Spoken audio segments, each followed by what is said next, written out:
Hey budget gardeners, Vita Loki here. Join me today on a field trip. So let's go.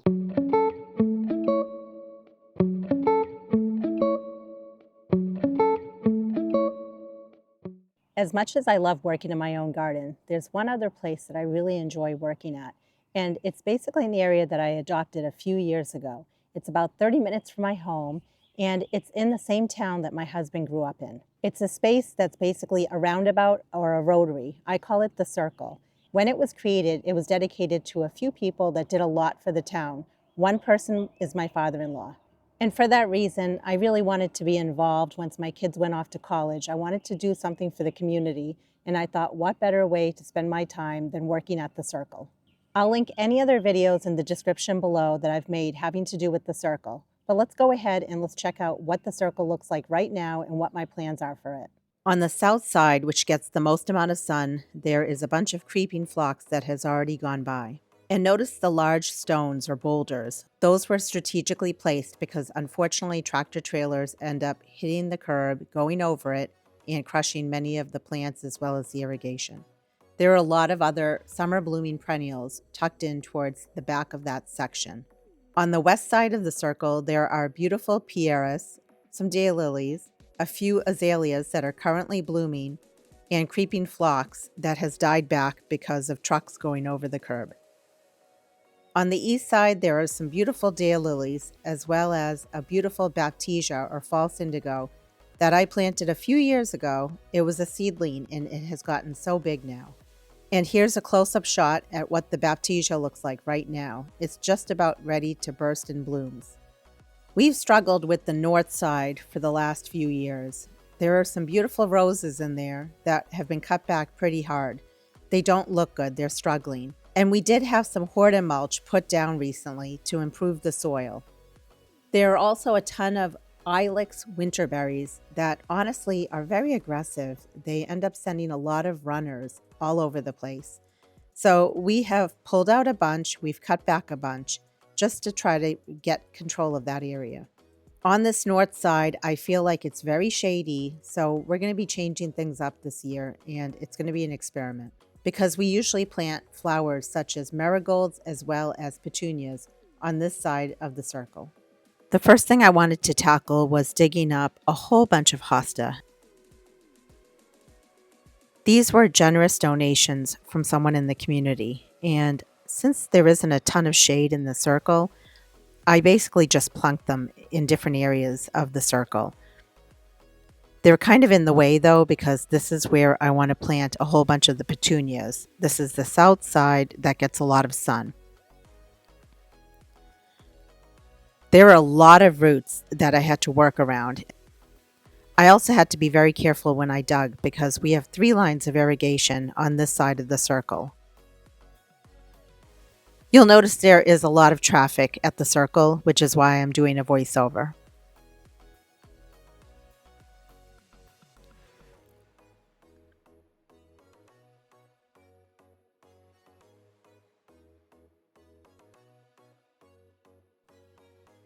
I also had hosta planted in other areas of the circle.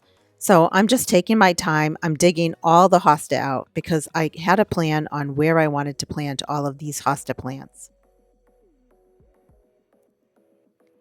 And there were 3, if not 4 varieties of hosta at the circle. So I'm just going after it and getting them all dug up.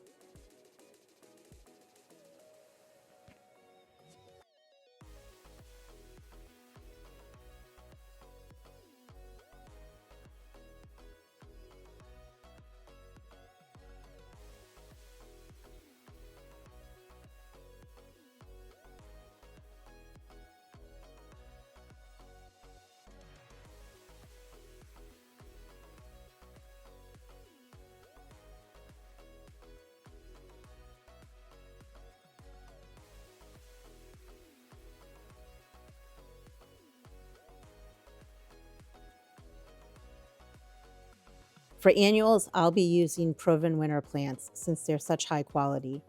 On the north side, I'll be planting Surefire Cascade Red Begonias. I'm using my feet and I'm placing the plants a good distance from each other because I know that they will fill out and spread.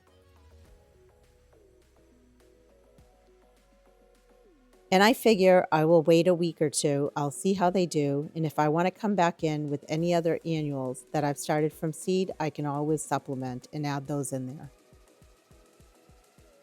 For fertilizing the annuals, I'll be putting a small pinch of Proven Winners Premium Continuous Release Plant Food in each of the planting holes. So for each plant, I dig a hole, I add a small pinch of the fertilizer, I remove the plant from its pot, place it in the planting hole, and then backfill the soil around it while pushing the plant in to make sure it's secure.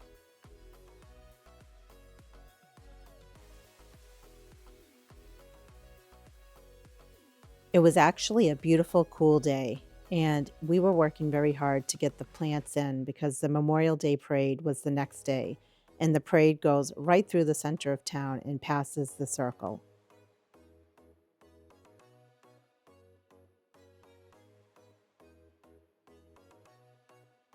Once I finished planting the begonias on the edge there, I had a few left, so I just staggered them and made a second layer of them towards the center of that area. Next, I started placing the hosta that we dug up earlier in the day, and I also was dividing them as I went, just to make sure I had enough to fill up that area. The hosta will be an experiment on this side of the circle. It'll be interesting to see how they do, and I'll definitely give you an update on how the hosta as well as all the other flowers do in this circle. Once the hosta got placed, Mr. Budget Gardener helped me and we got them all planted.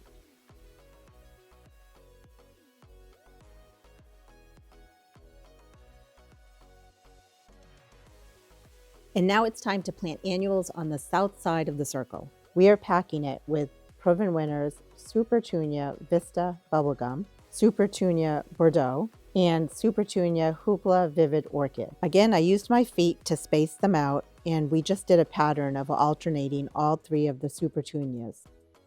We planted them right next to the irrigation lines, and we did them in 2 rows. We did come back 2 days later. We removed a daylily from this area, and we planted a 3rd row. We also planted some more of the Supertunias up in these wooden boxes, which there are 2 of. Day 1 is complete, and this is what the south side looks like, with the petunias all planted in there. We've had some very cold and wet weather, but now that the heat will be arriving, the petunias will take right off. And this is the east side, which also gets a fair amount of sun, and they should really fill in on this side of the bed. Here on the north side, you can see the begonias look beautiful, coupled with the hosta towards the back of them. And then finally, here we are on the west side with some more beautiful petunias to add a splash of color. I really can't wait to see how this space looks in another month from now, and I'll be sure to bring you along on this journey.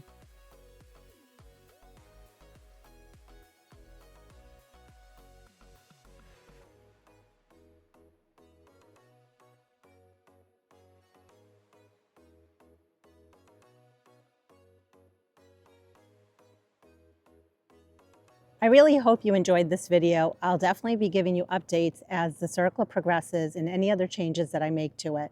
I did want to mention work was done prior to this video. Some of the work included fixing the irrigation, dividing and moving around some large pieces of ornamental grass, weeding, as well as dividing other perennials such as the oxeye shasta daisy, daylilies, as well as the evening primrose. The one other thing that I did was when the creeping phlox was in its glory and blooming, I noticed that there were some patches that had died back. So what I did was I created some labels and I put the colors of each of the creeping phlox and tucked them in next to each bunch.